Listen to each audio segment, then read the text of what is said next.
আমার স্কিন এত clear and glassy skin কিভাবে সেটাই আজকে শেয়ার করব। আমি ইউজ করব ফার্স্ট অফ অল ময়শ্চারাইজার, আর আপনারা চাইলে অ্যালোভেরা জেল ইউজ করতে পারেন। ফেস রেজারের বক্স কিনে নিয়েছি, কজ এই বক্সে 5টা বা 6টা থাকে। এটা অনেক দিন যায় বিকজ অফ একটা রেজার দিয়ে আপনি 2-3 বার ইউজ করতে পারবেন। এটার জন্য কিন্তু আবার ফেসে আবার র্যাশ হতে পারে। হ্যাঁ, স্যানিটাইজ করা মোস্ট ইম্পর্টেন্ট। আমি কিন্তু ময়শ্চারাইজার দিয়ে নিয়েছি যাতে আমার এটা প্রবলেম না হয়, লাইক একটু বেশি ইচিং না হয়। এটা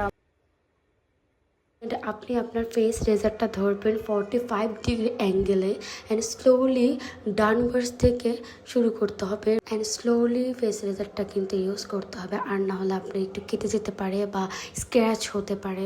ইউজ করতে ফেসকে 2 বা 3 ভাগে মার্ক করে নেবেন যাতে আপনাদের সুবিধা হয়। আর আমি কিন্তু after use and before use